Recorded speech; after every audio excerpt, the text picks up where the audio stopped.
Hello everyone, this is part 21 of What If Naruto's Mother Was Tsunade Senju, and I hope you guys enjoy this video and to like, to subscribe, and check out the playlist, to see more comment down below. Now let's start the intro. They call me a god. They call me a god. They call me a god. About 5 days after the preliminary matches had ended, Naruto was taken out of Konoha by his mother, Jiraiya, Shizune and his two senseis to train for the finals next month. Naruto was grateful to be out of hospital, since after his mother had used the Fujihoin evil sealing method, he had lost consciousness caused by the pain of the sealing and didn't wake up until 3 days later. After he woke up, his mother explained to him what had happened and told him that she had Jiraiya add some other seals, should some event cause the Fujihoin to fail. Another seal known as the Haja no Kokuin, Seal of Wickedness A, would activate to restrain Naruto and warn Tsunade and Jiraiya that the curse seal had activated and that the Fujihoin had failed. For the remaining 2 days, much to his distress, Naruto was forced to stay in bed to allow his body rest and fully recover from his battles with Mai, Lee and the events in the Forest of Death. During that time, Tsunade had Naruto, Yamato and Kushina tell her everything that Naruto had done for the past 6 months in Konoha and what they had taught him. She also had Naruto tell her everything he had done with the Kumogenin when he first met them. Knowing that he had no choice in situation, Naruto told his mother everything that happened with Killer Bee and the others and what they had taught him. Although he made sure to leave out how the fight between Samui and him ended, knowing that if his mother found out, the hospital would become ground zero for his mother's wrath. Sadly though, his mother learned about the shower incident between him and Haku at Nami no Kuni, Wave Country, thanks to a certain red-headed blabbermouth. This resulted in Naruto having to suffer an hour-long verbal lashing from his mother. She ranted on how she would not let him become a pervert like Jiraiya. Said person of course was not immune from Tsunade's wrath, especially after she learned how Jiraiya inadvertently exposed Naruto's full heritage to Kushina, Kakashi and the others, after Naruto's team test. The outcome resulted. Naruto had his godfather as company for the following 2 days, as he recovered from Tsunade's beating. Eventually though, once everything was settled, Tsunade and the others decided that for the rest of the month they would train Naruto outside the village, away from prying eyes. After traveling for most of the day, Jiraiya, Tsunade and the others finally arrived at the destination, which was a large valley away from Konoha, allowing them to train in private. When they arrived in the valley and had set up the camp, Naruto turned to his mother. "Sakar-chan, what are we going to train in first?" "Well, when you were unconscious after the sealing, Jiraiya, Yamato, Kushina and I discussed how to train you and we decided it is now time to train you in using the Kyuubi's power." Tsunade elaborated. "Really?" asked Naruto, since he knew how hesitant his mother was with him using the Kyuubi's chakra. "Yes, given how you will probably be facing against 2 Jinchuriki later in the finals. We believe it would be best that you are trained to summon the Kyuubi's chakra so to have something to fall back on. Since it is highly possible that both that girl and boy are trained to use and control their Biju powers," answered Tsunade. "But I thought you said that I should avoid trying to use the Kyuubi's power at all cost, for if I use it, I could be exposed as a Jinchuriki, those Akatsuki guys would come after me." "Yes I know, but the Akatsuki are likely to come after you anyway once they learn about your Mokuton bloodline limit." Quote. "But why don't I just train to improve my Mokuton bloodline limit instead? Wouldn't that be easier, since that's how he or Jichin, one, was able to control the Biju?" Naruto's face scrunched up in confusion. It was at this point that Yamato joined the conversation. "With all due respect Naruto-san, your skill in Mokuton has improved, but suppressing the power of a Biju is no easy task for anyone, regardless of your bloodline limit. The reason you are able to do it naturally with the Kyuubi is because it resides in your body. But suppressing the power of another Jinchuriki is a different matter altogether. I will train you in what I know, but even so, there is only so much I can teach you, as even I have never had to use my Mokuton powers to suppress a Jinchuriki, for I rarely interact with any. The technique I plan to teach you is difficult to use and control, even if you learn to use it before the Chunin finals. There is no guarantee that you will be able to suppress their Biju's power should they use it, and it is very possible that their power will be too great for you to suppress. Especially if they have enough control over their Biju's power, which is why it would be wise for you to be able to summon the Kyuubi's chakra to help you. Naruto nodded begrudgingly, since what Yamato said did make a lot of sense and he couldn't deny it either. Do you really think that they will use their Biju's power? Naruto prompted. I would be surprised if they didn't, since it is far too coincidental that both Kumo and Suna enter their Jinchuriki in the Chunin exam when you and Sasuke are in it. My guess is that they sent him to kill you and the Sasuke in the Chunin exam and eliminate you both before either of you can become a threat to them. Kushina frowned as killing in the exam wasn't prohibited. I told you, Kushina-sensei, Yugito-chan and the others aren't like that. They wouldn't do something like that. They are my friends, you saw that for yourself. Naruto valiantly defended his friends from Kumo. But Kushina looked anything but convinced. Maybe, but they are shinobi first and it is very possible that the Raikage has given them orders to kill you and Uchiha Sasuke in the exam, just like Hanzo did with his granddaughter. Kushina retorted. Naruto could not find a plausible reason, since it was not impossible, but even so he didn't want to believe his friends were here to kill him. Fine, I see your point, but why is Suna out to get me and Sasuke? Aren't we allies? Naruto asked, scowling. Just because we are allies doesn't mean we aren't rivals. As shinobi villages we all contend for missions which we depend on to support us, and right now Suna is in a bad spot. Jiraiya replied. What do you mean? Asked Naruto. From what I've heard, Suna is on the decline. The Wind Daimyo is slowly reducing Suna's funding and sending the missions he would normally give them to us. My guess is they sent that Sand Kid to defeat or to take the two of you out, since both of you are the last heirs to the founders of Konoha and are the favorites to win the exam. Suna is probably hoping that by defeating you and the Uchiha Kid in the exam, they will show everyone that they are superior to us and allow them to receive a new surge of mission requests and possibly regain their previous funding from the Wind Daimyo. Naruto frowned when he heard this, as he had no idea how the Chunin exams played such a big role in village rivalries and conflicts. Eventually, after a few more minutes of discussing the matter, Tsunade decided that they should get started. She had Naruto begin mediation in the hope of making contact with the Kyuubi. Naruto was not exactly thrilled at the idea to do meditation, since it wasn't exactly one of his favorite things, for he disliked sitting still. Despite not liking it, he did know how to meditate, since Jiraiya had taught him a bit when he was 11, stating that it can help a person stay calm under stressful situations. For the next few hours Naruto focused on his meditation, ignoring any and all distractions that were nearby. But even after spending much of the day meditating, Naruto failed to make contact with the Kyuubi. Later at dinner the group discussed what could be preventing Naruto from contacting the Kyuubi. After much discussion, the two best theories they could come up with were that, when Naruto was growing up, he developed some kind of natural mental block, preventing him from making contact with the Kyuubi subconsciously. The other theory, and most likely one, was that Naruto's Mokuton bloodline limit was suppressing the Kyuubi's power too much, that it made contact with the Biju difficult. For the rest of the evening the group discussed different ways which could help Naruto make contact with the Kyuubi. During the conversation Jiraiya joked about pushing Naruto off a cliff to get him to make contact the Kyuubi. This idea was shot down right away, where for his troubles, Jiraiya received a hail on Senbon needles from Shizune, a smack to the face from the blunt of Kushina's sword, and two supercharged right hooks from Tsunade and Naruto. That sent him flying out of the camp and into the forest, where he spent the rest of the night alone in the cold. The next day, the group decided to restart Naruto meditation, seeing it as the best way to get Naruto to make contact with the Kyuubi. To help improve Naruto's odds in making contact with the Kyuubi, Yamato used Doton, Doru Yoheiki, Earth Style Rampart, and Suten, Taketsubo no Jutsu, Water Style, Waterfall Basin technique to change the terrain and create a large waterfall.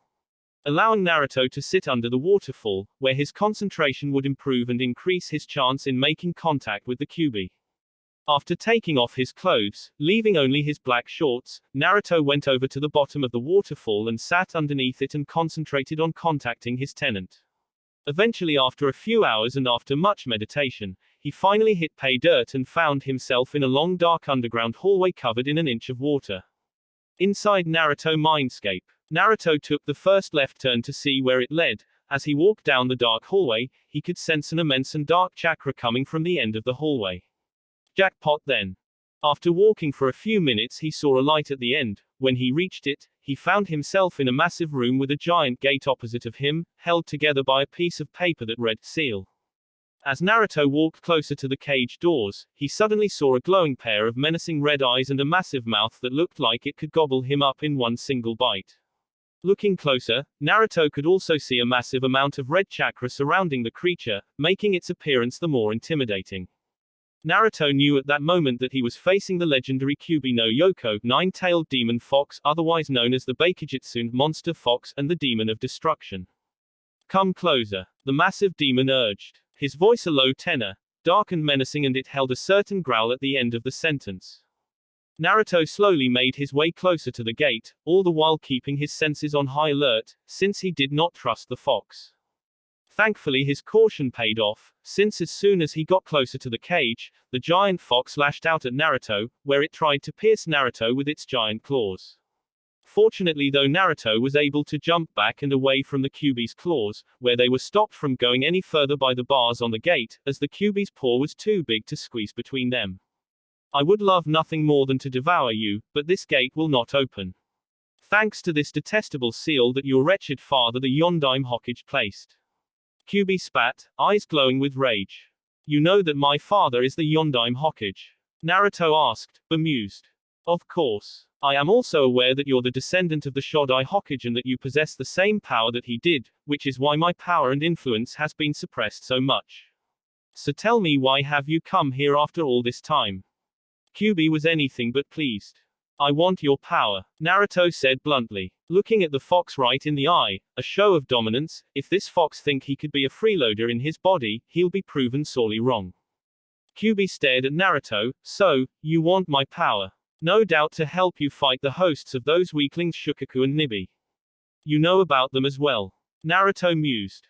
Yes, I could sense them from within their hosts, as well as Hachibi who resides in the teacher of the Nibi's host. Naruto blanched as he began to panic, thought he tried to hide it, showing signs of weakness in front of the fox was a mistake and it might bite him in the ass later. If the Kyuubi could sense the Biju that reside in Gaara, Yugito and Killer Bee, then their Bijus could sense the Kyuubi in him, where they would most likely tell Yugito and the others. Seeing the panic cross and go on Naruto's face, the Kyuubi spoke again. You need not worry, neither Shukaku nor the others could sense me because your accursed bloodline limit is suppressing my power. So your secret of being my container is safe from them. When Naruto heard this, he could not help but let out a sigh of relief, since if Yugito and the others knew he was like them, then they would most likely tell their leaders, who would stop at nothing to capture or kill him, especially if they knew about his Mokuton bloodline limit as well. Now tell me, why should I lend you my power? After everything your family has done to me over the years. 2. I don't give a crap what kind of issues you have with my family. They did what they had to defend their home. But the fact is, you overgrown fur ball, this is my body and that makes you my tenant, and as your landlord I want your chakra as rent payment. It's the least you can do aside from being useless. Naruto snapped as he continued to stare at the giant fox, showing he was unafraid of him. And if that isn't enough for you, then listen up, because if you don't give me your chakra when I need it, there's a chance that I'll get killed, and if I go, I'll take you with me. When Naruto finished speaking, the Kyuubi began to chuckle in amusement, but the laugh held a certain edge of evil in it. Hey, you have your father's courage, that much is certain, boy, as it takes guts to talk to me like that and then blackmail me. Even though the Kyuubi was fairly sure he could survive Naruto's death and revive himself later, there was still a possibility that he was wrong, since the Yondaime had sealed away half his power, and he wasn't quite ready to take that risk yet. Very well then, as a reward from coming here and for showing such courage, I will give you a portion of my power when you call for it. The demon fox relented, while at the same time thinking it might be interesting to see how he used it.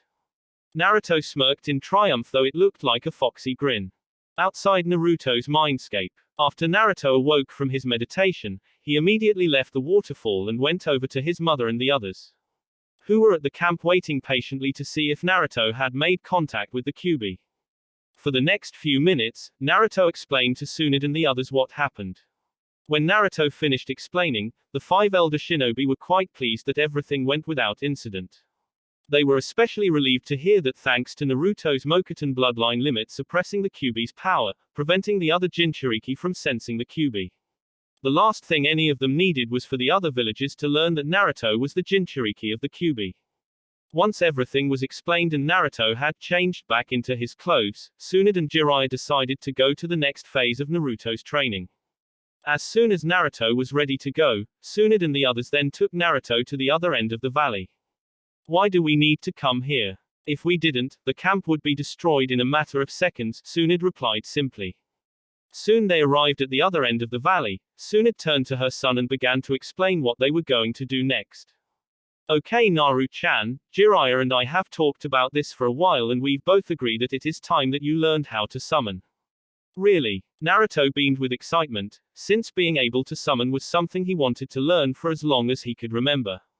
Yep, your mom and I have been discussing it for a while now. Each of us wanted you to sign a contract with our summons.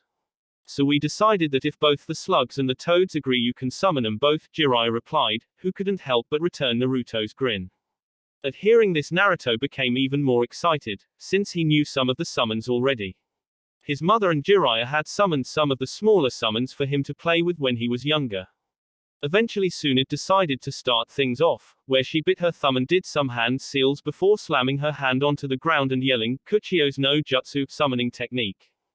The second Tsunade said this, a massive cloud of smoke filled the air, where Naruto, Jiraiya and the others were forced to jump away. When the smoke dissipated, the group saw Tsunade standing atop the leader of all slug summons, Katsuyu. Katsuyu was very large in stature, which wasn't surprising given how she was one of the three great summons of the Densetsu no Sanin, legendary three ninja. Katsuyu was predominantly white in color, with three blue streaks that ran vertically down the middle and side of her body from her head and tapering off at her tail. Her optical tentacles also had a slight tint of gray to them and had two sensory tentacles on either side of her mouth. So that's Tsunade-sama's personal summons Katsuyu. Yamato mused as he looked up at the giant slug for the first time. Yep, that's her all right, I've almost forgotten how big she is. Kushina replied, as the last time she saw Tsunade summon Katsuyu. She wasn't that much older than Naruto was now. You summoned me, Tsunade-sama? Katsuyu inquired. Her voice was soft and gentle, definitely female, but it was easily heard by everyone. Yes, I did, Katsuyu, there is someone I would like you to meet. Tsunade replied before she called out to Naruto, who jumped up to the top of a nearby tree to let himself be seen. Katsuyu, I would like you to meet my son, Naruto. When Tsunade said this, the large female summons lowered her face, so that she could look directly at Naruto. I am pleased to finally meet you, Naruto Dono, I have heard much about you from my kin, the large slug said in a respectful tone. Thanks, Katsuyu-san, it's nice to finally meet you too. Naruto answered with a friendly smile. Katsuyu, the reason I've summoned you here is because I wish for Naruto to be able to summon you and the rest of your kin, and if it is alright with you. Jiraiya would also like Naruto to sign a summon contract with the toads as well. When the female boss of the slug summons heard this, she remained silent for a moment or two, thinking it over, but eventually she spoke. Under most circumstances, I would refuse such a request, Tsunade-sama, but given how he is your son and because I have heard many good things about him from the rest of my kin, who have met him, I will allow it. Hearing this, both Tsunade and Naruto smiled ecstatically. Katsuyu then spat out the contract scroll for the slugs, much to Naruto and some of the others' disgust. But eventually, after a few minutes, Naruto finished signing the contract and returned it to Katsuyu, where she swallowed it. Naruto tried to hide his disapproving grimace with a grimace-like smile. After Naruto had returned the contract scroll to her, Katsuyu told Naruto that she looked forward to working with him in the future. She also told him that if he ever needed her help, all he had to do was summon her. Naruto thanked the Slug Queen again, who then returned home in a puff of smoke. With the slugs agreeing for Naruto to become their summoner, Jiraiya decided to try the toads now, where he laid out the summoning contract for the toads. Unlike Tsunade, he carried the contract for the toads on his back. Once Naruto had signed the contract for the toads, Jiraiya also suggested that Naruto try using the Kyuubi chakra so to see how well he could use it at will. After teaching Naruto what to do, the elder shinobi decided to move away a bit, since they weren't sure how big a toad Naruto could summon when he used a portion of the Kyuubi's chakra. As soon as everyone had moved away a bit, Naruto bit his thumb and did the required hand seals, then he started to draw out the Kyuubi's chakra. Kuchio's no jutsu. The area once again was enveloped by a large cloud of smoke, where Tsunade and the others were forced to move further back, just to avoid being crushed. When the smoke dissipated, it revealed that Naruto had succeeded in summoning a toad. But it wasn't any ordinary toad summon, it was the boss of all toad summons, Gamabunta.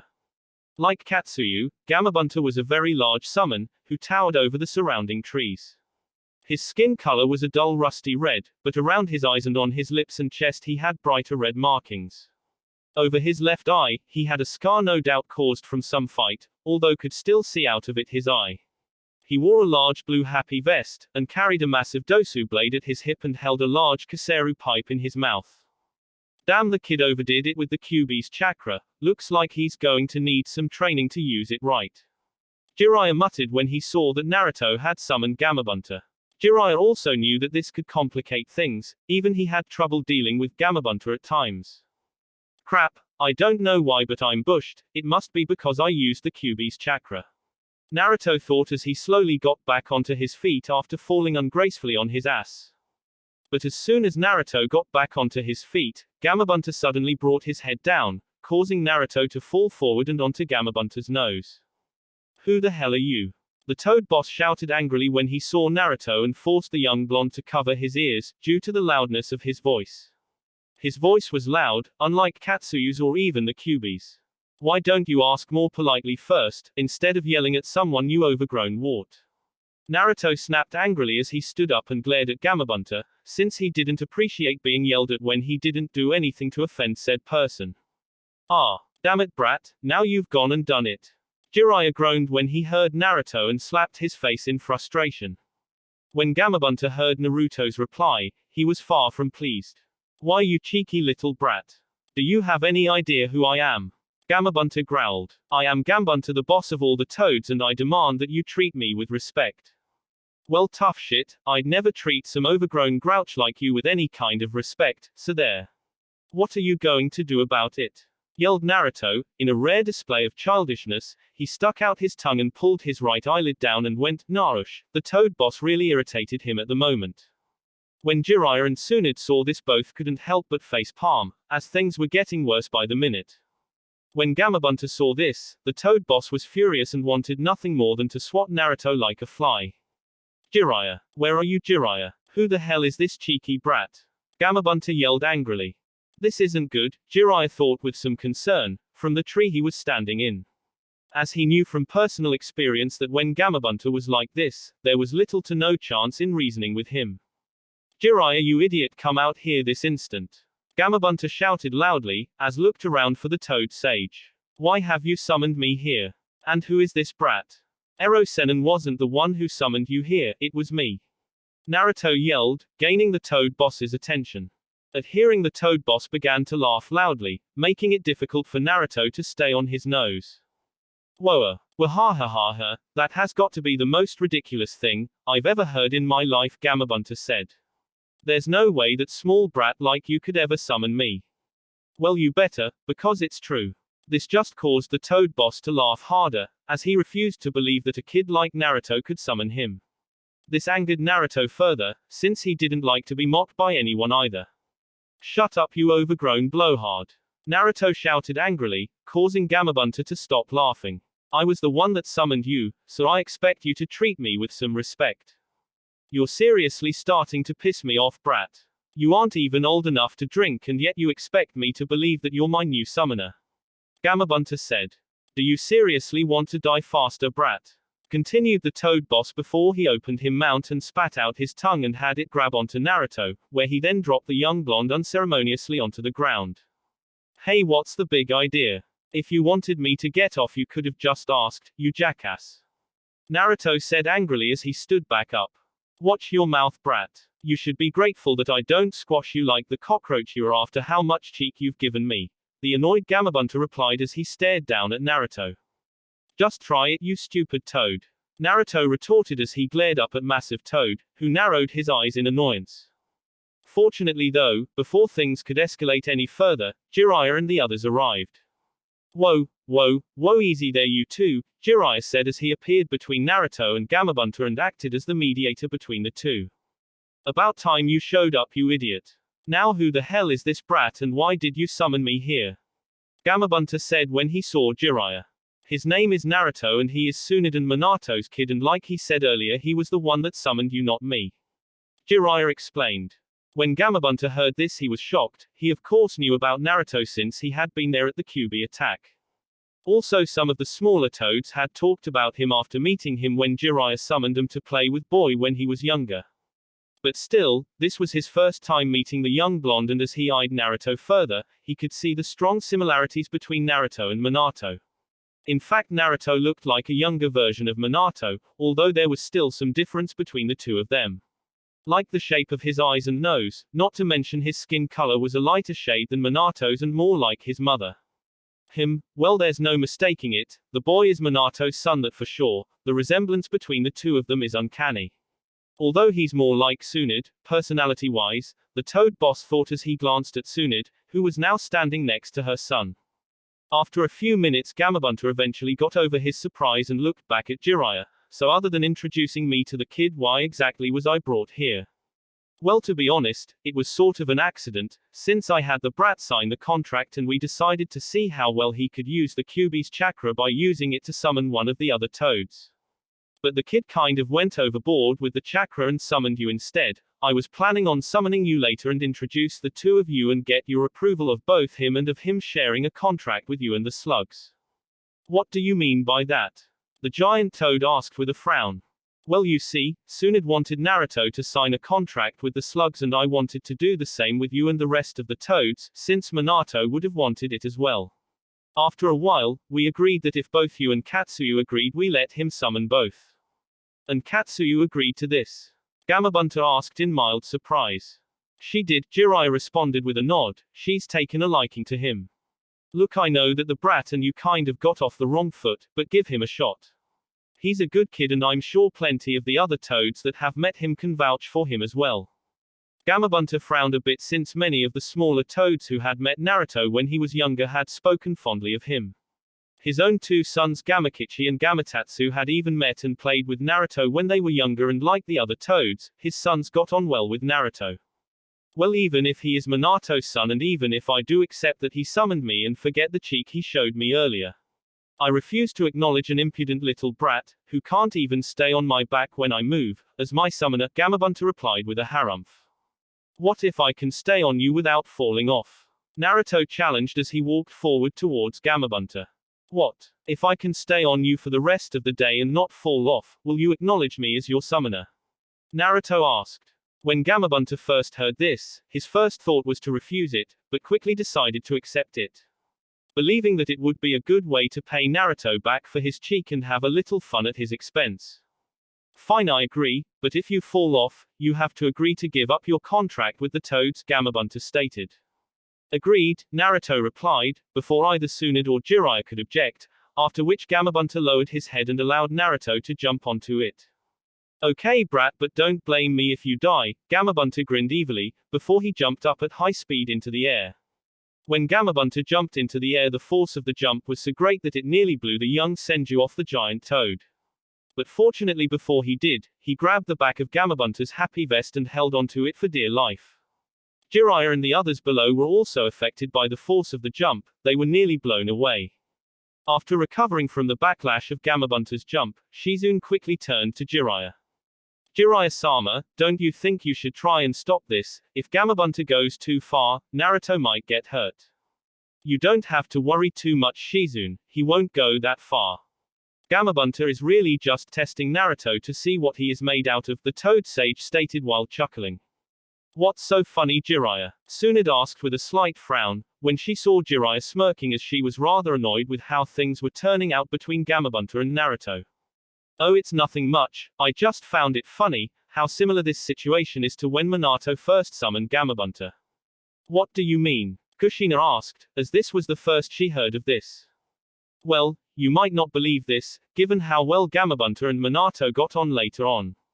But back when Minato first summoned him, Gamabunta refused to acknowledge Minato as his summoner, saying, like with Naruto, he was too young. Seeing this, Minato made a similar challenge to Gamabunta, saying that if he could stay on his back for a full day, then Gamabunta would have to accept him. I'm assuming that Gamabunta accepted the Yondaime Hokage's challenge and that the Yondaime succeeded, Yamato said. Pretty much. So do you think Naruto stands a chance?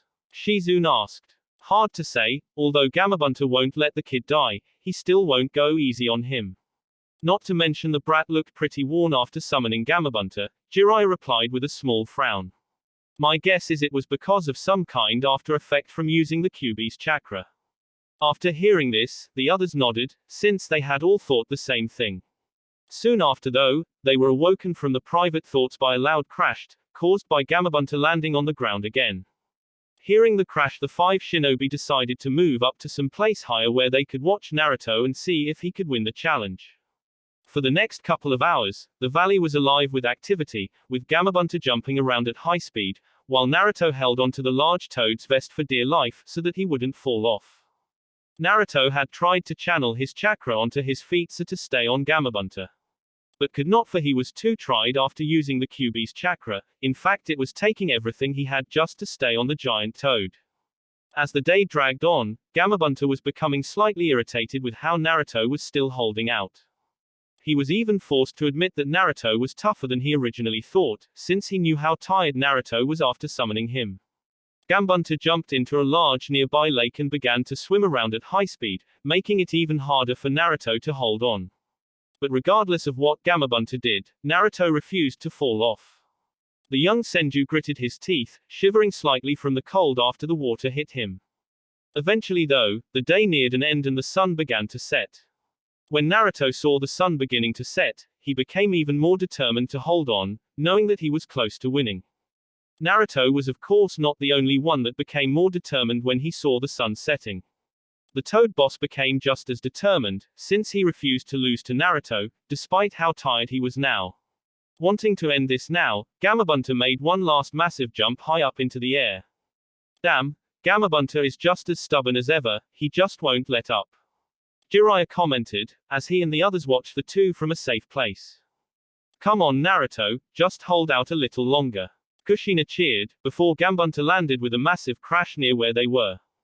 The landing was so hard that it actually shook the ground a little and threw Naruto up into the air. But luckily for Naruto, he was able to land on top of Gamabunta's head, although was unable to keep his balance and looked like he was about to fall. Realizing this, Naruto forced as much chakra as he could gather to his feet, thus allowing him to stay on Gamabunta. Damn it, you are one stubborn brat, yelled Gamabunta, as he shook his head around, trying to throw Naruto off. But no matter how hard he shook his head, Naruto stayed on. Yes, Naruto has won. Shizune cheered, when she saw that Naruto was still on Gamabunta and the sun had just about set. When Naruto saw that the sun was just about gone, he smiled. Look like you lose, now you have to acknowledge me as your summoner. Naruto started, but before he could finish speaking, he lost consciousness, as the events of the day finally caught up to him. As soon as Naruto lost consciousness, he fell off Gamabunta's head. Naruto. Tsunade cried in fear when she saw her son lose consciousness and fall off Gamabunta, knowing that a fall from that height would kill him.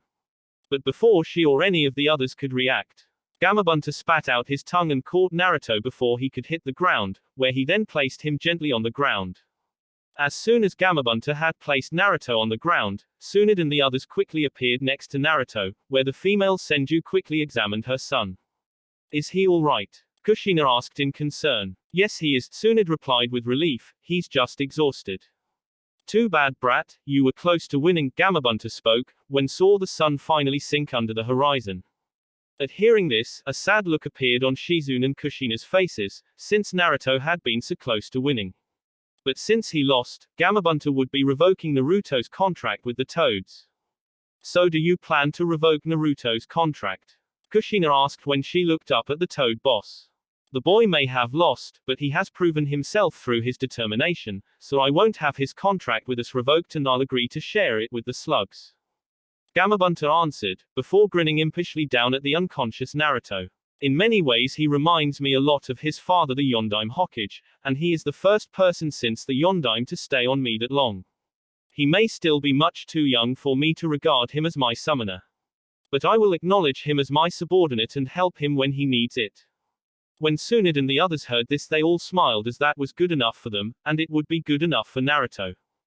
Train him well, Jiraiya. I expect a lot of great things from that boy in the future, spoke Gamabunta before he disappeared in a large cloud. With the matter of the summons settled, Tsunade and everyone decided to return to their camp and allow Naruto to rest for the next day of training. Later in Konoha, after 2 weeks for training with his mother and everyone, Naruto returned to Konoha. Training had been harsh, as his mother put him through her special bombardment training, to improve his speed and reaction time. The difference from her normal bombardment training was that this time, his mother made shadow clones of herself and of the balls when she threw them at him.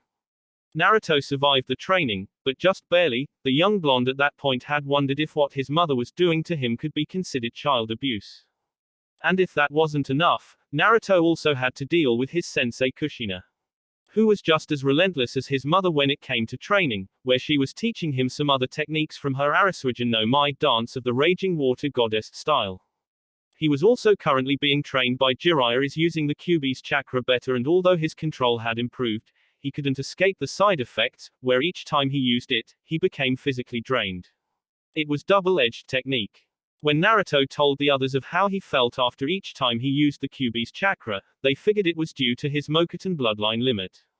Later Tsunade theorized that since Mokuton naturally suppresses Ibiju's chakra, Naruto's body reacts negatively to the Kyuubi's chakra when he uses it, causing severe exhaustion and wear on his body when he finishes using it. Hence it was decided that Naruto should only use the Kyuubi's chakra when he has no other choice. This was also the reason Tsunade had Naruto focus so much on learning the new technique that Yamato was teaching him. Since if he could use it correctly, it would be of immense benefit to him in his fights with Gaara and Yugito, should he face them in the finals. Sadly though, the technique proved more difficult to learn and control than Naruto originally thought and was even more difficult to use. During the training, Naruto had a clone summon the Kyuubi's chakra and act as a training partner for him to use the technique on. But even when using the clone as practice, there was only so much it could withstand before disappearing, as the technique put a great deal of stress on the person.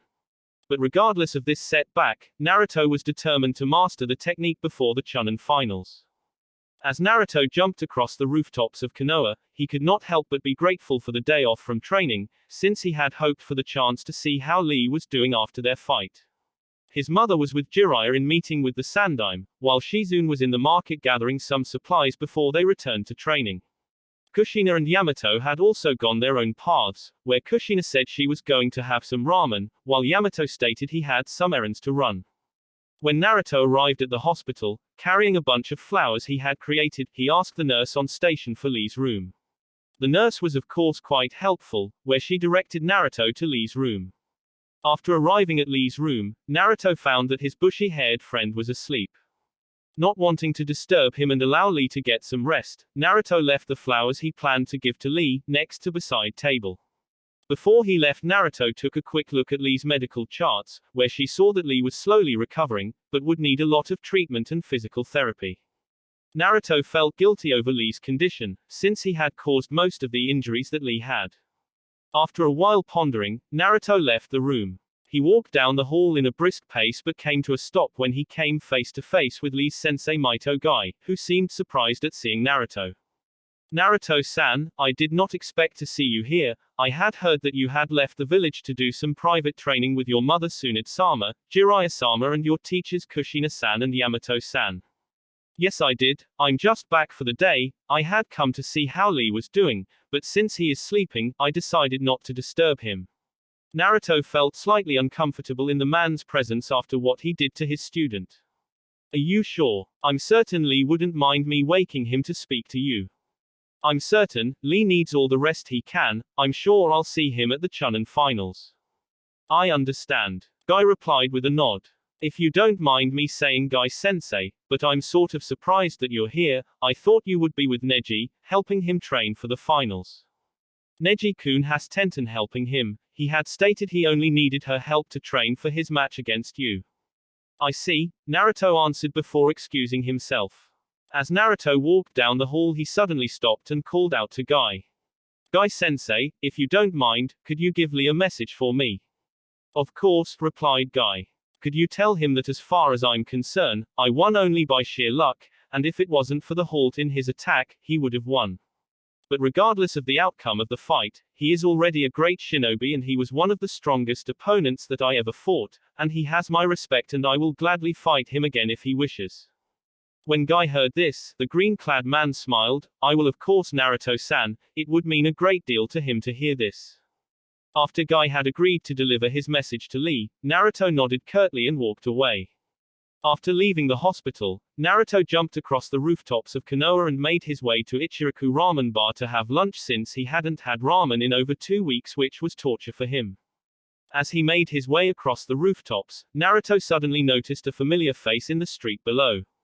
The person in question was Yugito, who was acting fairly suspiciously, where she kept looking around her, as if making sure that no one was following her. Naruto also noticed that she was carrying a large paper bag in her hands. Curiosity getting the better of him, Naruto decided to follow the blonde girl, where for the next few minutes Naruto followed his fellow blonde from the rooftops. Naturally it wasn't easy, as Yugito kept looking around her, both in the street and up in the rooftops, forcing Naruto to keep his distance. But she eventually turned into a dark narrow alleyway that was between 2 large buildings. When Naruto saw this, he made his way to the rooftop of one of the buildings that flanked the alleyway and discreetly looked down into the alley, and what he saw surprised him. For down below near Yugito, the strongest genin in Kumo was talking to and feeding a small snow-white kitten. Here you go, girl, Yugito said as she poured a small carton of milk into a small bowl and gave it to the small white kitten. 3. Once Yugito lowered the bowl of milk, the small kitten quickly went over and began to lick the milk. As the small kitten was drinking the milk, Yugito gently petted the kitten, causing it to purr. Poor little thing, Yugito said sadly, you shouldn't be here all by yourself. I would take you in myself. But unfortunately the hotel my team and I are staying at doesn't allow animals. But I make this promise, as long as I'm here, I'll make sure to stop by and feed you every day and try to find you a good home before I leave. How does that sound? At this the little kitten looked up and Yugito and went, meow, as if agreeing with Yugito, before it went back to drinking the milk. From up above the alley, Naruto couldn't help but smile at the scene, so Yugito-chan is a cat lover, hey.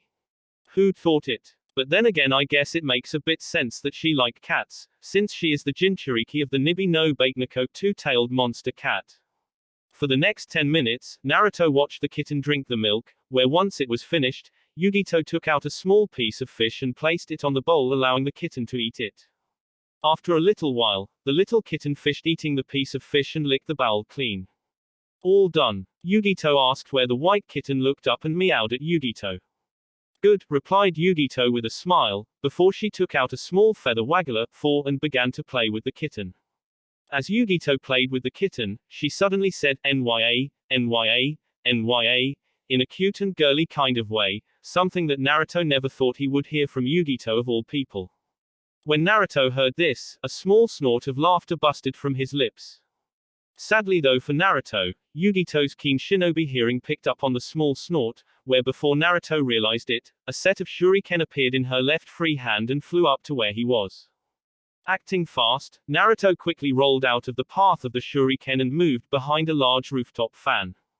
As soon as he went behind the fan, Yugito appeared on the rooftop, holding the white kitten tightly in her right hand. I know you there, come out you coward and face me. Yugito said angrily.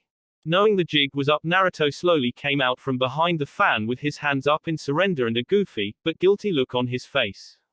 Hey Yugito-chan, been a while. Na Naruto, Yugito said in surprise, before realization appeared on her face. Tth this isn't what it looks like. The panicking Yugito cried in denial, who was now bright red from embarrassment, as she realized what Naruto must have seen. I just found this cat and how much did you see? Everything, Naruto replied with nervous smile, where he then saw Yugito turn an even brighter shade of red. Kyaaaaaaa. If Naruto knows and tells anyone of this, Simui and the others could hear about it, and knowing those big months Karui and B-sensei, they'll tell everyone back in Kumo, and my reputation will be ruined. Yugito thought in panic as images of Killer Bee and Karui shouting things like, "Hey everyone, Yugito-chan is a super pansy kitty cat lover." After imaging this, a hardened look suddenly appeared on Yugito's face, where she then drew her katana from her back. I'm sorry Naruto, but I'm afraid I cannot let you live after what you have just seen. I promise I will make this quick and painless. Is she serious? Naruto thought in surprise, where he quickly got his answer, when he was forced to jump back to avoid a slash from the blonde Kunoichi's katana. Following the slash, Naruto spent the next few minutes ducking and avoiding Yugito's attacks. Shit. Yugito-chan, this is crazy, stop it. Naruto cried as he sidestepped another sword slash. I promise I won't tell anyone that you have a soft spot for cats. I'm sorry Naruto, but I simply cannot take that chance, Yugito replied as she went to slash him again. But stopped in mid-swing, when the kitten jumped out of her hand and went over to Naruto, where it started rub his leg and purr. Hey, guess she likes me, Naruto said, where he silently thanked the kitten for getting Yugito to stop, since he really didn't want to fight Yugito, at least not yet. Sadly though, the fact that the kitten had taken a liking to Naruto, only stopped Yugito momentarily, as she soon raised her katana again. Knowing he needed to do something fast, Naruto tried to think of a way to get Yugito to calm down. Wait, what if I promise to find this kitten a good home, Naruto said quickly, where as soon as he said it, Yugito's blade stopped, right before it could hit the side of his neck. Are you saying that you will adopt her? Yugito asked without removing her blade from Naruto's neck, while glancing down at the white kitten, which was looking up at her and meowing. I can't, since I'm training outside the village and I am only here for the day, so I can't really care for her right now. But I know a place that she can stay until I can find her a good home, Naruto answered quickly. And would this place be able to care for her well? Yugito asked, since she wouldn't leave the kitten to the mercy of just anyone.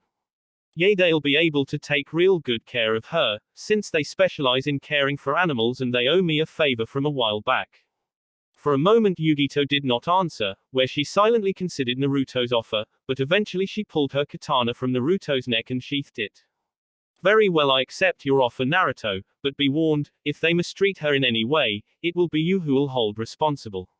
Also you must swear never to tell anyone what you saw earlier.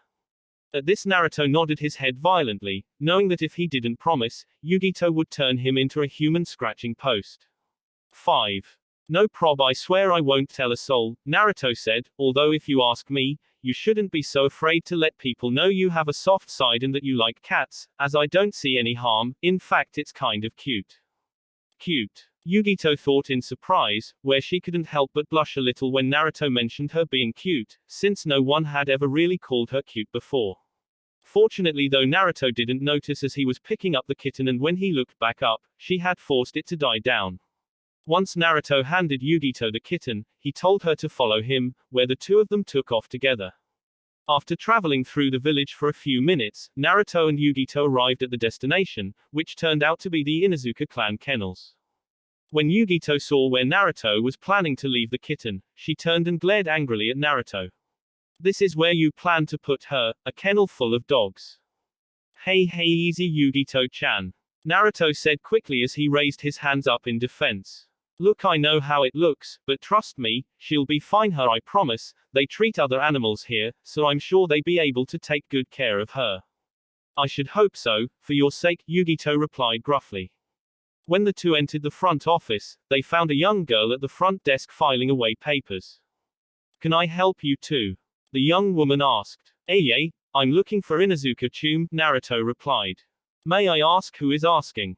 Senju Naruto answered, where after hearing his full name, the young woman's eyes widened slightly in surprise before quickly regaining control of herself.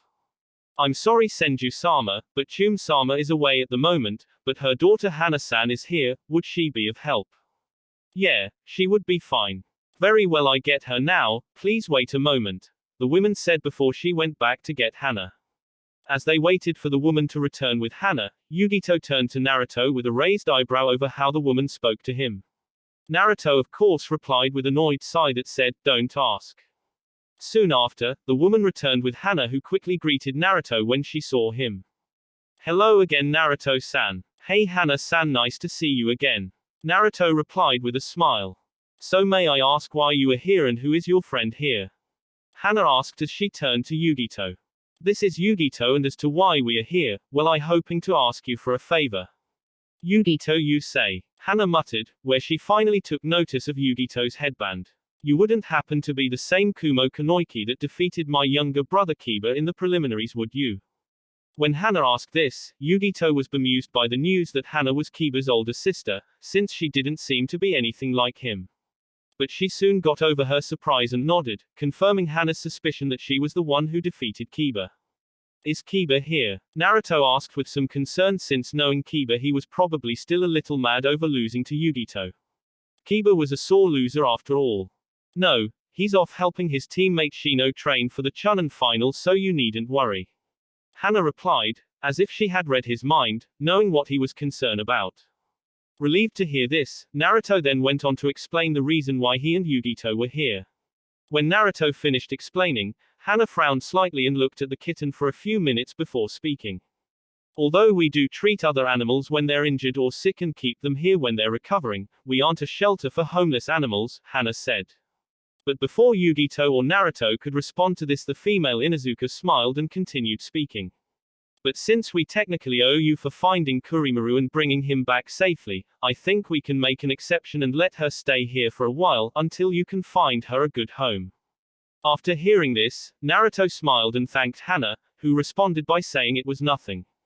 When Hana went to take the small kitten, Yugito was naturally hesitant to give the small kitten away, but soon relented, knowing that it was for the best. Will she be all right here? Yugito asked in concern for the kitten, given how many dogs were here. You needn't worry, Inuzuka dogs are well trained from an early age and are much more intelligent than normal dogs.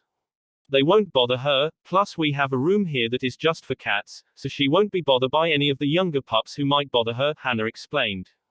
Satisfied with Hana's answer, Yugito asked her to take good care of the kitten, after which she and Naruto bid Hana and the kitten goodbye and left. After leaving the Inuzuka kennel, Naruto asked Yugito if she would like to have lunch with him. Being a bit hungry, Yugito agreed, where the two of them headed into the center of the Konoha market. After a few minutes on walking through Konoha, Naruto and Yugito arrived at Ichiraku Ramen Bar. When they arrived at the ramen bar, Tsukis immediately greeted Naruto, who was one of his two best customers. Ah, Naruto-san, it's good to see you. You just missed Kushina, as she just left a few minutes ago. That's alright, I'll be seeing her later on anyhow, Naruto answered as he and Yugito sat down at the bar. Oh hello Naruto, who's your pretty friend here? Ayami asked, who had just come from the back of the stand and saw Yugito with Naruto. You two wouldn't happen to be on a date now, would you? We're not, we're just friends. Both blondes said quickly at the same time, where they both blushed slightly in embarrassment. Naturally, when Ayami saw this, she giggled in amusement as she thought that the two of them were quite cute together. Eventually though, when the embarrassment of the two genin died down, and they ordered their meals. Yugito ordered a bowl of tonkatsu ramen, while Naruto ordered 12 bowls of shoyu ramen. When Yugito heard Naruto's ordered, she looked at him with a raised eyebrow, where in response the blonde boy just shrugged his shoulders, saying he was hungry and liked ramen. As they waited for their ramen, Naruto turned to Yugito, so Yugito-chan, while we're waiting, maybe you could tell me about Kumo. At this question, Yugito frowned slightly, and what exactly do you want to know, Naruto? Hey, don't look at me like that, I'm not asking for any secrets or anything, Naruto said as he raised his hands up in defense when he saw Yugito stare at him. I'm just asking what it is like to live in and what the people are like. Naturally, Yugito remained skeptical, since regardless of the fact that she liked him as a friend, Naruto was still a shinobi of Konoha, the biggest rival of her village. Seeing that Yugito was still conflicted, Naruto decided to make her an offer. Okay, how about this? If you tell me a bit about Kumo, I'll tell you a bit about here, and we both agree that we only ask about general stuff, and if gets too uncomfortable we say that we can't answer. Yugito contemplated Naruto's offer for a moment before deciding to accept Naruto's deal. For the next 20 minutes the two blondes talked about different things in their respected villages, like what the people were like, what kind of restaurants and shops they each had, as well as the similarities and differences there were. They even talked why each of them weren't training today, where Yugito explained that like Naruto, she and the rest of her team had been given the day off by Killer Bee. As they continued to talk, Yugito found that she was enjoying her conversation with Naruto, since Naruto had this sort of calming presence around him, which made her feel comfortable.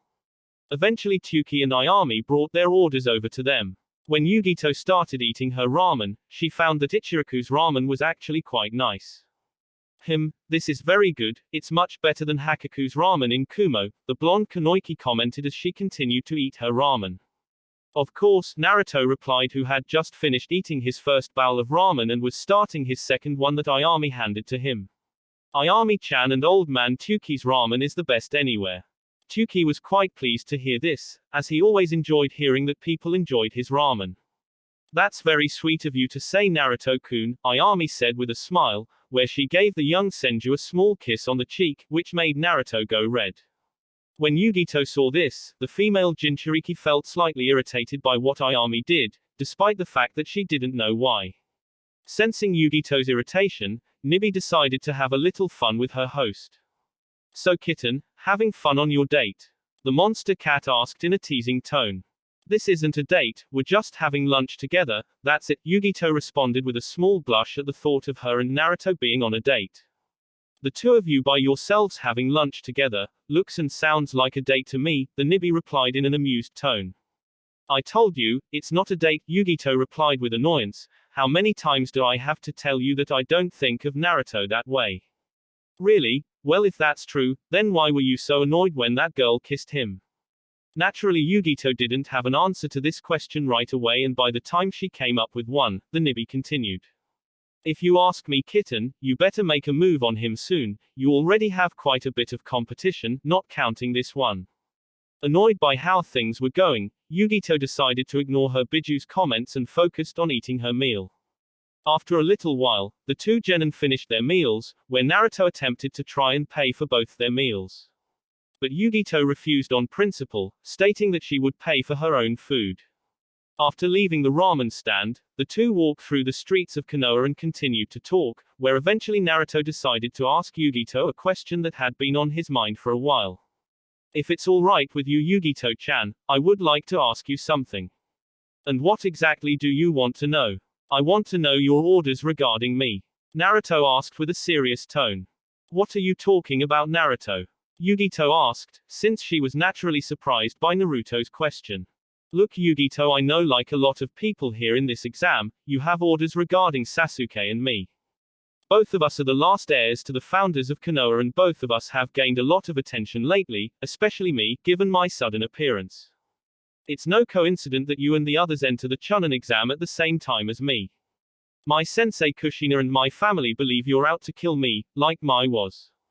But I defend you, since I don't believe you would do that. So I want you to tell me what your orders are. It's not going to change anything in the exam, and it won't change how I regard you and the others, since I know you are only doing it because you were ordered to and because you are loyal to your village. I just want you to be honest with me, since regardless of our village's rivalry, I still consider you and the others my friends. After hearing this, Yugito remained silent for a moment and thought about what Naruto said. At first she thought about denying it and saying that she had no orders regarding him, but figured that it would be pointless, as Naruto would know that she was lying. Yugito sighed, before she decided to come clean with Naruto, knowing that there would be no point in lying to him as it would change nothing. You're right, the others and I do have orders regarding you and Uchiha Sasuke. But it's not what your sensei or your family think. Our orders are simply to defeat both of you. What do you mean, exactly? Naruto asked. Originally we, the others and I were supposed to enter the Chunin exam last year, but the Raikage denied our sensei's request. The reason was because he knew that this year, Uchiha Sasuke would most likely be entering the Chunin exam, and the Raikage hoped he could use the Chunin exam as a way to humiliate Konoha. By having one of us defeat Uchiha Sasuke in the exam finals in front of everyone and winning the Chunin exam. Thus showing that our village has the strongest shinobi and improving our village's standing. But when you revealed yourself in your village, you became our primary target, given your heritage, with Uchiha Sasuke being secondary. When Naruto heard this, he couldn't help but snort a little, since he knew that if Sasuke heard that he had become secondary to Naruto, he would have been greatly annoyed by it. So you don't have any orders to kill me or anything? Asked Naruto. I've received no such orders, and that is the truth. But regardless of my orders, I intend to defeat you in the finals, Yugito answered as she looked at Naruto with determination and confidence. I'm glad to hear that, Naruto said with a smirk as he stared back at his fellow blonde. But you should know that I have no intention of losing either. Hey, I would expect nothing less and have it no other way, Yugito replied with a smile. Also, let's promise that we'll face each other in the finals, and when we do, we give it our all and we hold nothing back from one another, after which the young girl offered her hand. Sounds good to me, Naruto replied with a grin as he took Yugito's hand and shook it. We'll make it the fight of the decade. I look forward to it, the female blonde responded before she bid goodbye to Naruto and headed back to her hotel to meet up with her team. As soon as Yugito had left, a familiar voice suddenly spoke from behind Naruto. My Naruto, you've become quite the Casanova these past few months, not to mention, you've become a lot sneaker. When Naruto heard this, he quickly turned around and was surprised to see Shizune holding a bag full of groceries and having a devious-looking smirk. "Nei-chan, why are you here and what do you mean by that?" Naruto asked. "Oh, come on Naru-chan, don't try and deny it. I've been watching you two ever since I saw you at the ramen stand," Shizune replied with a knowing look. "I would have said hello. But I didn't want to spoil your little date." "Da date," said a now blushing Naruto. "It wasn't a date, we were just hanging out and talking, that's all." "There's no need to be embarrassed Naruto," a giggling Shizune said. "The two of you are quite cute together. And I have to admit, you're more capable when it comes to girls than I thought. I never would have guessed that you had arranged for a secret date with your new girlfriend on your day off." "She's not my girlfriend," said a blushing Naruto who had now turned a shade of red that rivaled a certain Hyuga heiress. "We're just friends and we were just hanging out." "Really? Well, you spent most of the day with an attractive young girl and had lunch with her. So I believe that technically makes it a date, but we can always ask Tsunade-sensei and Jiraiya-sama, I'm sure they could tell us." "No you can't," a now panicking Naruto cried. "You know what Ka-chan will do, once she hears about that. Not to mention Ero-sennin will hound me for months over it." "Well, you should have thought about that before you went on your secret date with that Kumo girl," a smirking Shizune replied before racing off to find her sensei. "Arush, no wait Nei-chan," yelled a fearful Naruto before he raced after his elder sister figure in the hope of stopping her and saving himself from nightmarish training that was sure to follow if his mother heard of his date. 2 weeks later, on the day before the start of the Chunin finals, Naruto was lying in the local hot spring, trying to rest his aching body. The reason his body was so sore was because of the intensive training he had gone through for the past 2 weeks, which Naruto called the Fortnight of Hell. Mainly because of the torment he received from his family and his sensei Kushina, where Jiraiya, Shizune and Kushina teased him relentlessly over his date with Yugito, regardless of how many times he denied that it was a date and that they only met by chance. But as bad as the teasing was, it was nothing compared to what his mother did. Who was far from pleased after learning that her baby boy had spent most of the day with a girl alone without her knowing about it or her supervision. After learning about that date, Tsunade had kept an even closer eye on her son and tripled the training regimen once they arrived back at their camp. By the end of it, Naruto was certain that it was nothing short of a miracle that he was still alive. Although funny thing was, the pain that his body was in now was the least of his concern, since he couldn't stop thinking about what happened last week when he was training.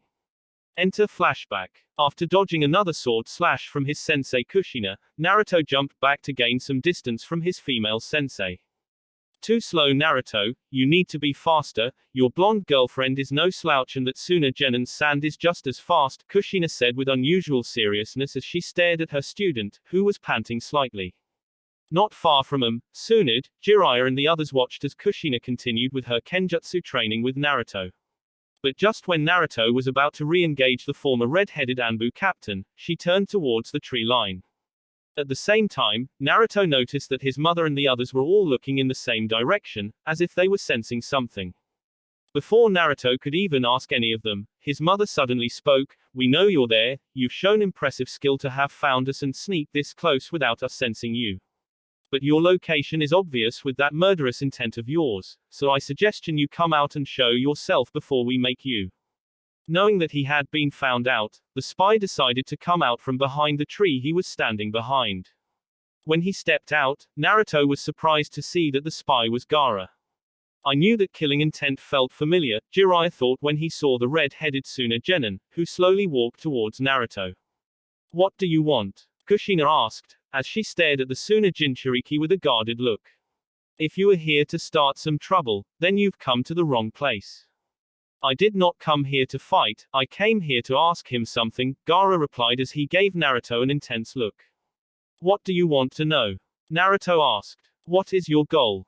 What? Why do you seek power? For a moment Naruto said nothing and just stared back at Gaara, unsure why he had asked him this. But eventually he spoke, I want to become strong because I want to protect the people I care about. After hearing Naruto's answer, Gaara just looked at Naruto with the same intense look, as if he was trying to figure Naruto out. You have your answer, so if there's nothing else I would like you to leave, since you're interrupting my training, Naruto said, since the Tsunade was starting to creep him out. At first Gaara did not respond to this and continued to stare at the Naruto for a minute or two. But eventually he finally spoke, you perplex me, you are clearly strong and have the eyes of someone who seeks power, yet you have no hate or murderous intent in them. Not like Uchiha Sasuke or I, it irritates me to no end. I would much prefer to see that look you had when you tried to attack Hyuga Neji. In that moment I saw hate and anger in your eyes, it is the look I wish to see in your eyes again, it suits you, for it is only when you feel truth, hate and anger that you truly become strong. Well, I guess that is where we differ. I believe the reason I am strong is because I have good teachers and because I have people I want to protect, Naruto replied. What do you mean by that? Gaara asked, not fully understanding what Naruto was saying. A friend once told me that when a person has something important they want to protect, that is when they can become truly strong, and it is what I believe in as well. When Gaara heard this he frowned slightly, I find your reasoning not only foolish, but also naive, as I would never risk myself to protect others. If that's true then I pity you, since if you have no one to care for and have no one you want to protect, then you're all alone with nothing. When Naruto said that, the Tsunade frowned, as if angered by what Naruto said, and after a moment of staring at the blonde Senju, he decided to take his leave. But as he started to walk away, he suddenly stopped.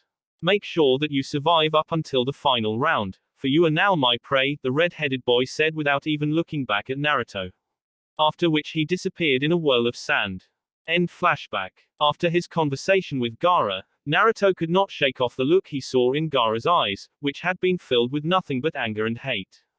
Remembering the look, Naruto also remembered what he had read about Jinchurikis and how they were naturally hated, despised and feared by people from their own village and were made outcasts due to people's fears of the demons.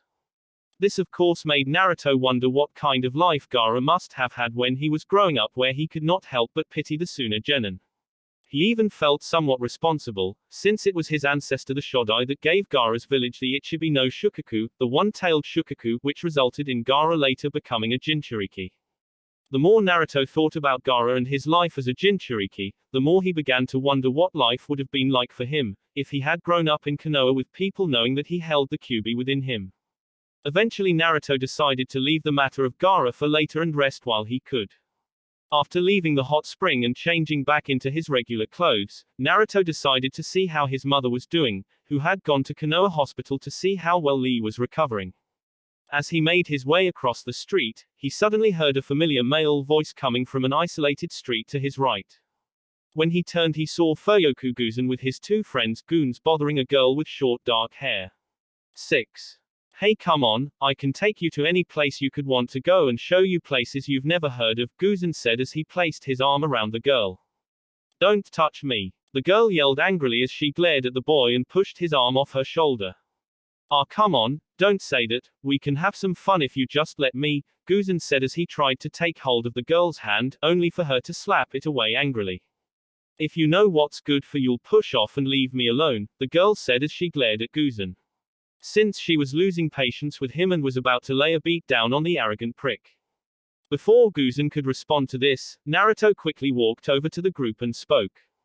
It seems that you didn't learn your lesson the last time, Guzen team, maybe I should do the gene pool a favor and fulfill my promise. When Guzen and his friends heard Naruto's voice they quickly turned to his direction, and upon seeing the Senju heir, they all took a step back in fear. Remembering the last time they had a run-in with Naruto. Guzen of course was especially fearful of Naruto, since he remembered what Naruto promised to do to him. Not to mention he was afraid of what his father would do to him, since Guzan's father had been furious after learning that he had gotten into a fight with Naruto, ruining any chance of good relationships with the Senju family. Senju, what are you doing here? Guzan asked nervously. When the girl heard Guzan call Naruto Senju, a look of surprise appeared on her face. Oh, nothing much, I was just passing by, but then I saw you and your friends brothering this girl, I decided to come over here, the Senju heir replied with a smile that was all too sweet. Gulping at this, Guzan and his friends slowly started to walk away.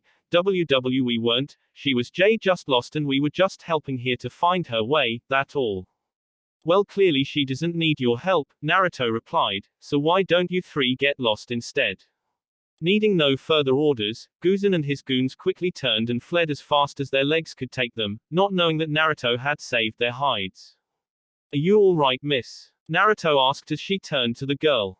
Yeah, I'm fine, but I didn't need your help, I could have handled those losers by myself, the girl replied with a small frown, as she wasn't a big fan of guys who thought they needed to save a girl. Since it made it seem as if all girls were weak and helpless and always needed to be saved or protected. Oh, I have no doubt that you could have handled yourself, I just intervened to save those idiots from both you and themselves, as well as to remind them that I'm watching them. So is what Guzan said true, are you lost? Sort of, the girl replied, I came here with a friend and he went on ahead to our hotel while I went get some groceries. But I kind of lost my way when I was walking around. Well, if you like I can help you find the place, I know my way pretty well around this place. Thanks. So what's your hotel called? Naruto asked. The Green Leaf. Ah, I think I know where that is, it's not too far from here, Naruto answered as he led way. After walking together for a few minutes, the girl decided to engage in a conversation with Naruto. So I'm guessing from your headband that you're a shinobi here. Yeah, I am, so why are you and your friend here? We're here to watch the Chunin exam, since we heard that this year's exam is supposed to be pretty exciting. Really? Naruto asked as he raised his eyebrow, feigning ignorance.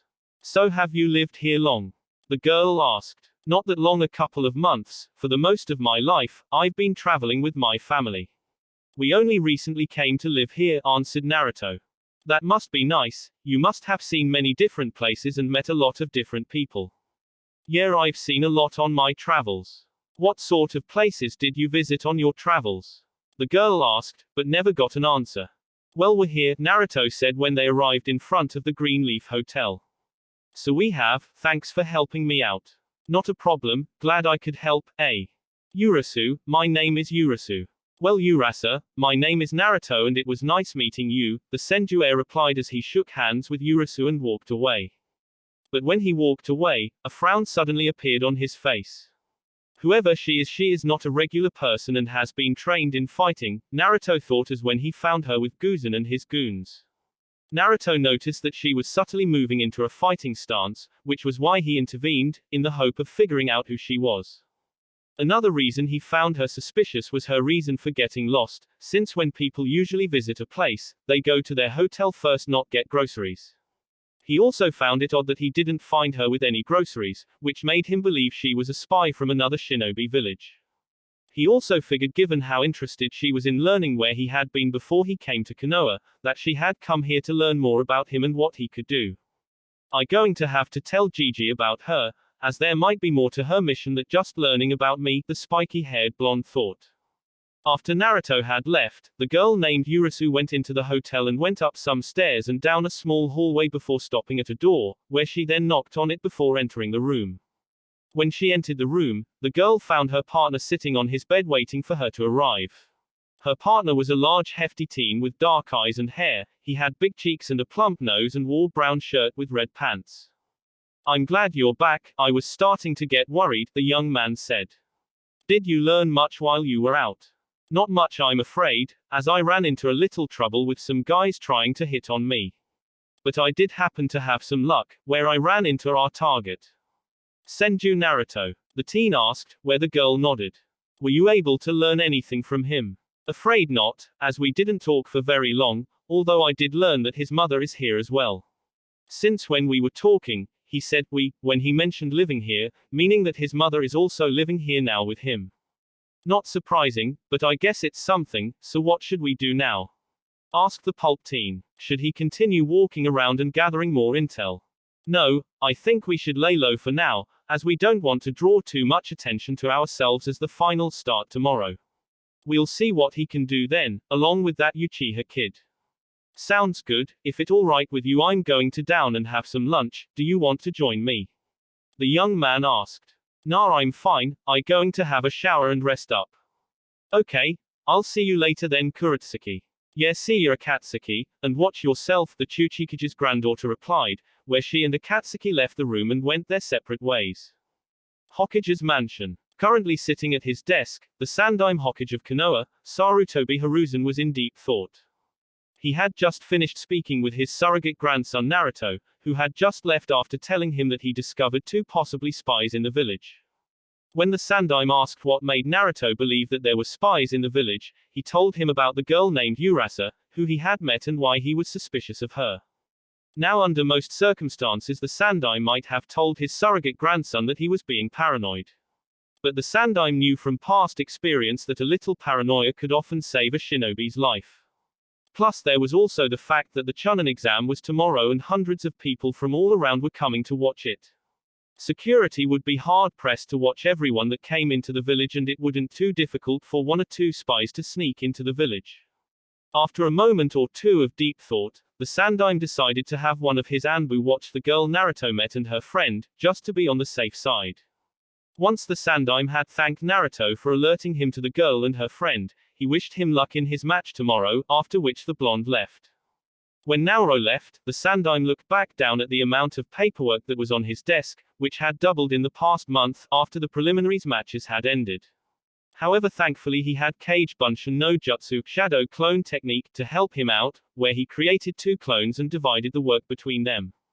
Most of the paperwork was of course from different daimyos and feudal lords who sent their letters to notify him of their future visit to attend the finals. Among them as well was a letter from the Fire Daimyo, stating that he and his family would be arriving in Konoha tomorrow. Now, in most cases this would be a good thing for Konoha, since it would mean a lot of business, but the thing that concerned him were 2 letters that came last week. Hiruzen picked up the letters and narrowed his eyes as he reread them. The reason these letters concerned him so much was because they were from the Yondaime Reikage and the new Godaime Mizukage Terumi Mei. Although Hiruzen knew he shouldn't be surprised, since several genin from their respected villages had managed to advance to the finals. Therefore they were permitted to attend the finals and observe them as they competed. But regardless of their right, he was still surprised by everything that was happening. 4 out of the 5 cages from the 5 greatest shinobi villages would be together in one place, something that has never happened since the Armistice Treaty that ended the First Great Shinobi World War. Although Konoha and Kiri have a neutral relationship, there was some tension between them and Kumo from the Hyuga incident that occurred several years ago. And if that wasn't enough, he also had to worry about the 4 Jinchuriki that were now in the village. Killer B, who just so happened to be the adopted brother of the Yondaime Reikage, Yugito, who was B's student, Gaara, who was the Yondaime Kazekage's son. This meant that not only 4 of the 5 cages will be together in the same place, but also 4 of the 9 Jinchuriki when you add Naruto, whose status as the Kyuubi's Jinchuriki remained unknown. It was like a gathering power, and it worried greatly him, since normally when such powers gathered together in one place, disaster was never far behind, and if that happened, Konoha would be ground zero for it. Eventually though, the Sandaime's train of thoughts were interrupted by the sound of someone knocking on his door. Quickly placing the cage letters with his completed papers and dispelling his clones, he answered, "Enter." When the door opened, to his surprise Iruka entered. Smiling kindly at the young man, the old Hokage spoke, "Iruka, I wasn't expecting you, you usually make an appointment before you see me." Iruka bowed before he gave a sheepish grin as he scratched his head in slight embarrassment. "Yeah, this visit is sudden for me too." He walked forward until he was in front of the desk. "So what can I do for you, Iruka?" Hiruzen asked, as he saw Iruka take a slightly more serious but with a happy outlook. Well, today in class one saw Konohamaru talking to everyone about how Naruto managed to make it into the Chunin exams finals and how Naruto was going to emerge victorious, where he then told me his idea. "What kind of idea?" the curious Hokage asked. Well, he asked if it was possible if the entire class could go on a field trip to see the Chunin finals tomorrow. When Hiruzen heard this, he raised an eyebrow as he wasn't expecting to hear this. Before he answered, he first wanted to check something. And what's your take on this idea of his? The reason he asked is because he first wanted to hear Iruka's opinion on this before he gave his thoughts. Iruka had a thoughtful expression for a moment before he answered with an amused smirk. Well, if I had to guess, I'd say Konohamaru recommended this idea because he wants to skip one day of school and wanted to see Naruto and the others fight in the finals. The Sandaime let out a sigh, as that definitely sounded like his grandson. He had been constantly saying how Naruto was so cool and how he had to train hard to beat him for the position of Hokage. Before he could reply, however, Iruka spoke again. Although I know this idea of his is just a one-day escape plan to get out of class, I think it might actually be a good idea for the academy students. Now Hiruzen looked a bit confused. How exactly would skipping a day of class be good for them exactly? He questioned to see what Iruka had thought of. Well, it occurred to me that after reading the report from how the preliminary matches went, I feel that our students and future genin could use a sight of the real world, Iruka spoke with certainty. And just what exactly do you mean by a sight of the real world? The Sandaime wasn't getting where Iruka was going with this. Well, you were there during the preliminaries, so you should know about how some of our genin performed poorly in the exams. Now the Sandaime was beginning to see where he was going. Yes, I did. Well, in regards to Sakura, Ino and Tenten's matches, I feel the academy could use an adjustment to help them improve themselves for when they graduate to become genin. The Sandaime thought about what Iruka said, as he had to admit he might be onto something. He saw all the matches in the preliminaries and noticed that Konoha's Kunoichi seemed to be lacking skills. Since none of them were able to advance to the finals, while the most of the foreign Kunoichi advanced and seemed to have exceptional skills. Although Hattori Mai lost her fight against Naruto, she had proven to be an incredibly strong Kunoichi. Although considering her grandfather was Sanshuo no Hanzo the Salamander, it was clear that she had Rishividi special training that helped her become as strong as she is now. The Kumo Kunoichi Karui seemed to be hot-headed like Inuzuka Kiba, only with a bigger temper. But was clearly skilled in hand-to-hand combat considering how bruised her opponent Haruna Sakura was, and he was certain she was skilled in other ways as well. The other Kumo Kunoichi Samui only showed some skill taijutsu, but she had defeated the Yamanaka clan heiress Yamanaka Ino with little trouble and without hurting her seriously. But the thing that stood out about her to Sarutobi was how cool and expressionless she was. She didn't show any emotions and remained completely calm and took out her opponent with minimum effort or show of skill. It reminded him a lot of a certain young Uchiha prodigy several years ago, and like him, for whatever reason she keeps her emotions to herself, which was generally a good thing for a shinobi since it meant that she could stay calm and focus in most situations. Next there was Yukihaku, the apprentice of the Kirigakure no Kijin, demon of the hidden mist Momoki Zabuza, who apparently possessed the Hyoten ice release bloodline limit of the Yuki clan and was also a very skilled Kunoichi, according to Kakashi's report from Nami no Kuni. Not to mention, from what he saw in the preliminaries, she defeated her opponent without any trouble and still kept her best skills hiding for the finals. Also, according to Naruto's reports from that incident and in the Forest of Death, she had some medical skills, which she showed when she treated him. After her there was Ni Yugito, who according to Naruto contained the Nibi no Bakeneko, two-tailed monster cat, and was as strong as he is. Ignoring her status as a Jinchuriki, the Sandaime knew that Yugito was a skilled Kunoichi on her own, given the way she defeated Inuzuka Kiba in her match against him without revealing too much of her abilities. Not to mention he was fairly certain that, like Hattori Mai, she had been specially trained, and had probably been trained to use some of her Bijuu's chakra by her sensei Killer Bee. Lastly there was the Yondaime Kazekage's daughter Temari, who ruthlessly overpowered Guy's student Tenten and even attempted to injure her further when she was clearly incapable of continuing anymore. Although Tenten did show some promise in Fuinjutsu and weaponry and only lost because she was mismatched, not because of lack of skill.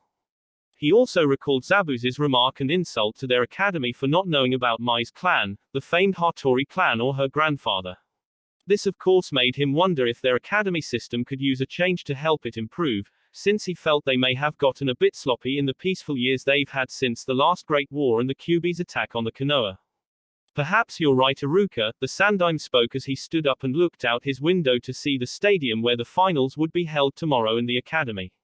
It seems we may have gotten soft with the years of peace our village has had, which has made us slowly neglect our duties to prepare our future genin for the shinobi world. As he said this, Sarutobi's mind drifted to his memory of Tsunade's little brother Nawaki and how he died shortly after becoming a genin. He was someone who Hiruzen thought might become Hokage one day if he had lived, but sadly his dream was never realized.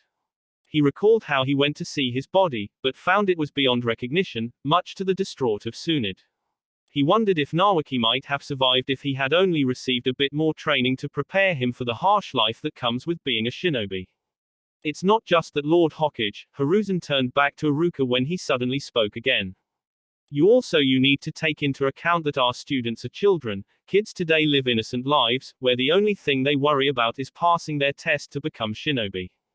They don't know what real battles are like and what it's like to fight for their lives or stay calm in stressful situations. The fact is, while they learn how to be shinobis, they don't experience the reality of what we sometimes have to do to protect our village. They also don't understand why they have to master the basics first or train so hard. I'm hoping that by allowing them to watch the Chunin finals and the competitors fight one another, the kids will see how strong shinobi from other villages can be and be inspired to work harder in their training, as well as understand that shinobi life is not all fun and games and that it is serious work. Sarutobi smiled at hearing Iruka's words. Your words carry wisdom beyond your age, Iruka. Very well then, I'll approve of the class field trip to attend the exam finals. Just send in the submission papers and I'll sign it as soon as they arrive. Iruka smiled at hearing this and bowed again. Thank you, Hokage-sama. He stood up and left to return to his work at the academy and to prepare to tell class tomorrow that they would be watching the Chunin finals. As Iruka closed the door and left, Hiruzen sat back onto his seat as he let out a sigh and turned to look at the pictures of the Hokages on the wall before he smiled again. It seems like it's time for some changes, my old friends. He spoke to all three pictures before he pulled the cage letters out and returned to work. Things are definitely going to get more interesting for Naruto and the other genin, the Sandaime though with a smirk. With Naruto. After meeting with his surrogate grandfather and telling him about the possible spy in Konoha, Naruto left the Hokage's office. The Sandaime was of course grateful for the tip and told Naruto that he would have some of his people watch the girl and her friend and see if they really were spies. As Naruto went down the stairs, he began thinking more about the girl and tried to figure out where she could be from. He doubted Kumo, Suna or Kiri, since they already had shinobi in the village who were participating in the exam. That of course left Iwagakure, Hidden Rock, or one of the other minor villages, although he willing to bet money that she was from Iwa. Since out all the 5 major shinobi nations, it was the only one that didn't send any genin to take part in the Chunin exam this year, and they wouldn't miss out on an opportunity to see what the next generation of shinobi for their rivals were capable of. Naruto also knew that if he was right he would have to be careful, since Iwa had a long rivalry with Konoha ever since the end of the Third Great Shinobi World War.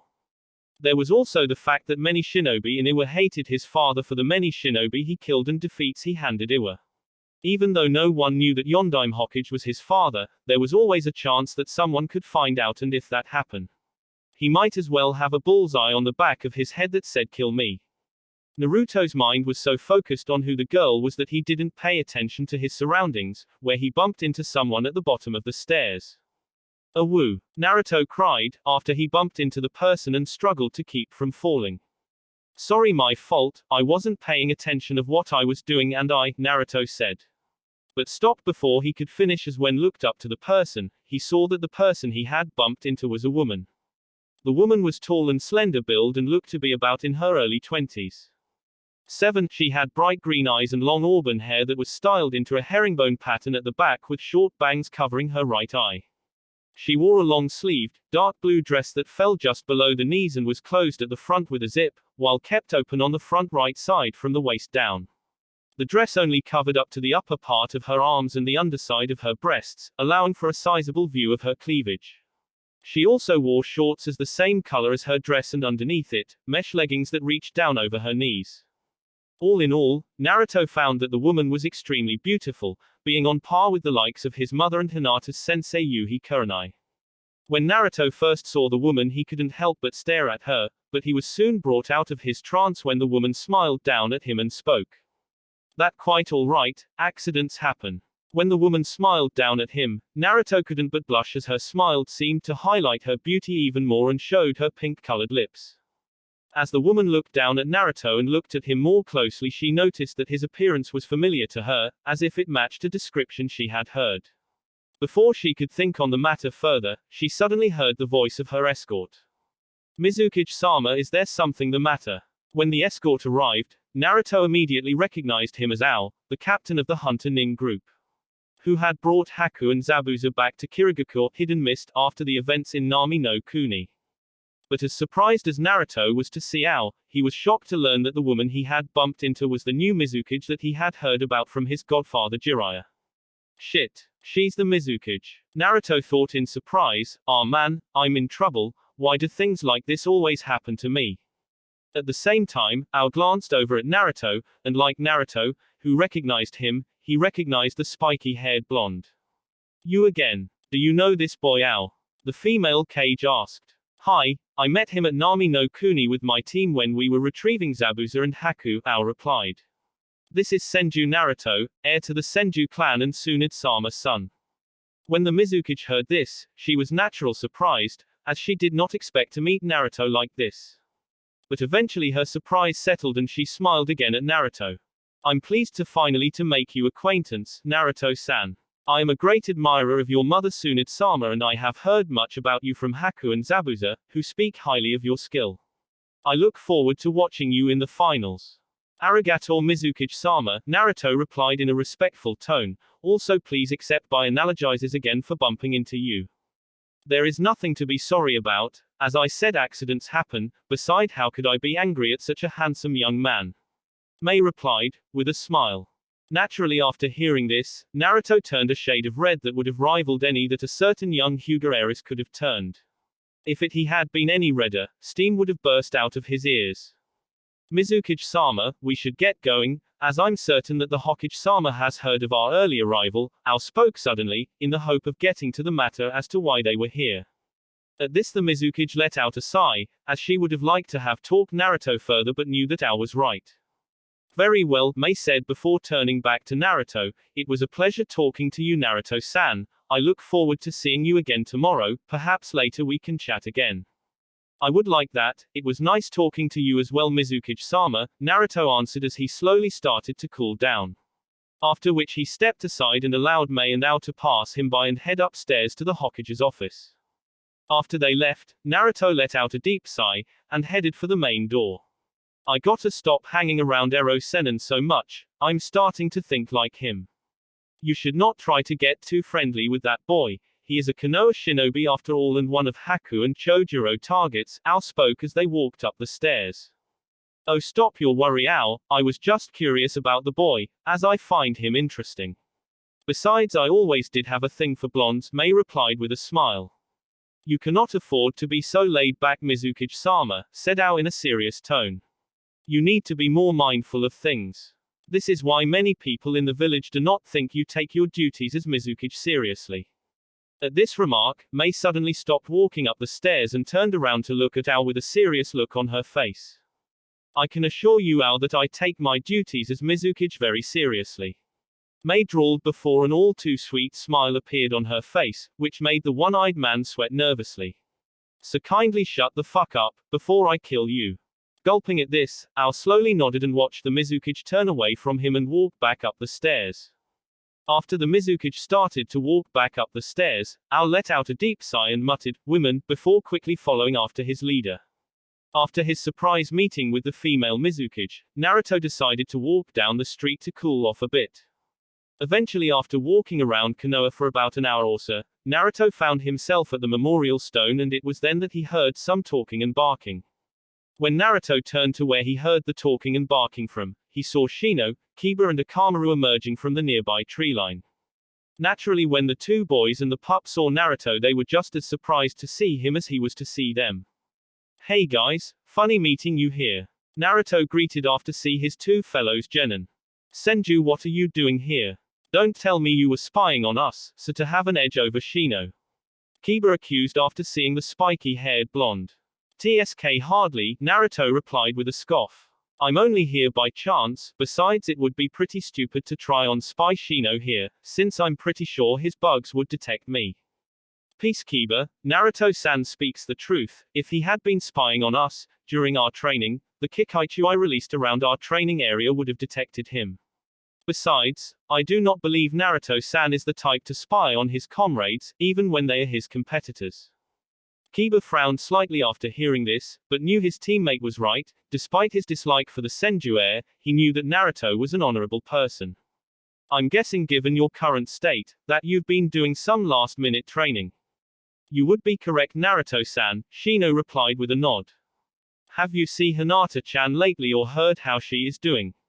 Naruto asked, since he had not seen or heard anything about the young Hyuga heiress since the preliminaries. We went to visit Hinata-san earlier in the week and from what we saw, she seems to be doing well. She is currently resting in her family compound. She even asked if we had seen you, when we visited. So are ready for your fight tomorrow Senju? Kiba asked. I am, replied Naruto with confident smirk. You should be weary of Neji-san, Naruto-san. He is a capable shinobi, who is well regarded even in the Hyugan clan and is not someone to underestimate, commented Shino. Don't worry Shino-san, I've no intention of underestimating Neji team, said Naruto. But that doesn't mean I won't intend to beat the hell out of him for what he did to Hinata-chan. After hearing this, Kiba smirked, while Shino just nodded, as neither of the boys were big fans of Hyuga Prodigy, given how he nearly killed their teammate. But before they could comment on any further on the matter, they suddenly heard a female voice cry, Naruto-kun. Followed by a blonde blur that knocked Naruto to the ground. When the two genin from Team 8 looked down, they saw a blonde-haired girl on top of Naruto and hugging him tightly. Naruto-kun, it's a good to see you, I missed you, said the girls as she hugged the blonde Senju. Sorry, but who are you? Naruto asked, as he looked at the girl hugging. Don't tell me you've forgotten about me Naruto-kun. The girl asked, with a slightly annoyed look, because if you have, then we are not amused. 8. As soon as Naruto heard the girl refer to herself in the royal we term, Naruto's eyes suddenly widened in surprise. Rurochio. The girl in question of course just smiled and nodded confirming that it was indeed her, where she then got off Naruto and allowed him back up. The granddaughter of the Fire Daimyo had grown up quite a bit since Naruto had last seen her. She was now roughly the same height as Naruto now and her hair was much longer than before, where it fell down to the middle her back. She wore more simple clothing than she normally would, which Naruto guessed was to not attract attention. She wore a simple red kasode, a grey hakama, with white socks and simple sandals. 9. Rurochio, what are you doing here? I came to see you win the Chunin exam of course silly. Rurochio replied with a giggle. When did you get here? Naruto asked. Just this morning. Are your grandparents here as well? Naruto asked, since he was surprised that he didn't hear anything about the Fire Daimyo arriving in the village. No, Sofu, more formal way in saying grandfather, and Abasan, more formal way in saying grandmother, won't arrive until tomorrow, but they allowed me to go ahead of them. Well, it's good to see you Rurochio-chan, I'm glad you came, it's been too long. As Naruto and Rurochio caught up with one another, Shino and Kiba watched from the sidelines, not knowing who the girl was. At the same time Kiba couldn't help but notice how cute the girl was and wondered what her relationship was with Naruto. Hey Senju, who's the hot girl with you? Asked Kiba. No way she can be your girlfriend, she's way too good looking for you. HMPH, as if a vagabond like you would know anything, Rurochio said in annoyed tone. Naruto-kun, is 10 times the man you are. What? Kiba cried in outrage. Seeing that Kiba was close to losing his temper, Naruto decided to intervene and step between Kiba and Rurochio. Kiba, calm down, there's no need to get angry. Sadly Kiba was in no mood to listen, as he was as mad as a hornet's nest and pushed Naruto and was about to give Rurochio a piece of his mind. Seeing this Shino was about to help Naruto stop Kiba from doing anything foolish, but before Kiba could even start to yell at the princess, the young Inuzuka suddenly found 2 long katanas pointed at his neck. When Kiba looked up he found 2 tall men in official-looking uniforms flanking Rurochio and glaring daggers at him. The first man was a tall thin man wearing a traditional uniform. He had blue-black hair and his eyes were icy blue and he had strong sculpted face. The other man was a muscular-built man and wore the same uniform that the other guard wore. He also wore a pair of large sunglasses. The man also had very little hair on his head, as it was mainly bald except for the small mohawk in the shape of a lightning bolt and a muscular face. I suggest you step away from Her Highness Rurichio Haim Vagrant, or else you shall answer to us, spoke tall thin man, where his partner just nodded in agreement. Princess. Shino and Kiba thought together in surprise.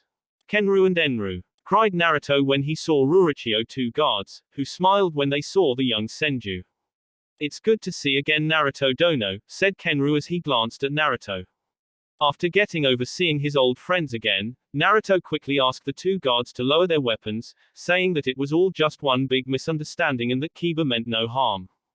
The two guards were of course hesitant, but after glancing at Rurichio, who nodded. The two guards drew back their katanas and sheathed them, although continued to glare at Kiba for disrespecting their princess. Once the situation had calmed down, Shino turned to Naruto. Excuse me Naruto-san, but if I may ask, who exactly is Rurichio-sama? And how exactly do you know her?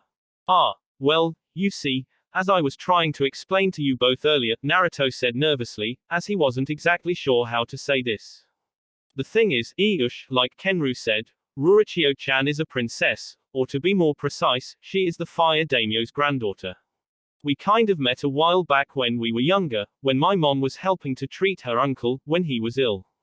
When the two boys heard this, both were shocked beyond words and thought the exact same thing, the Fire Daimyo's granddaughter. After Rurichio's identity was revealed, the normally stoic Shino went wide-eyed with disbelief, while Kiba was gaping like fish out of water and as pale as a ghost, knowing he was in trouble. Shit. I'm dead, I am so dead, the panicking Inuzuka thought. I got into an argument with the Fire Daimyo's freaking granddaughter.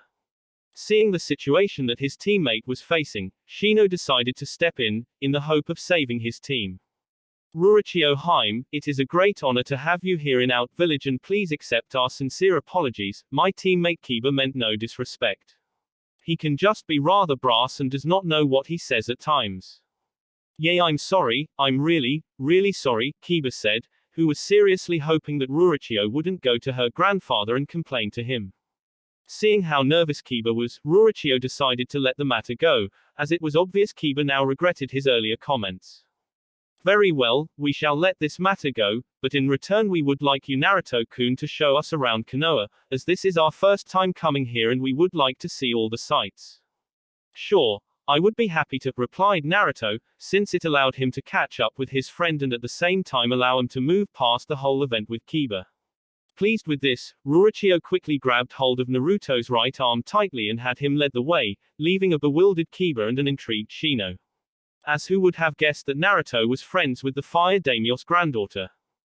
That will be it for this video. If you want more, comment down below, like, subscribe. And see you guys later.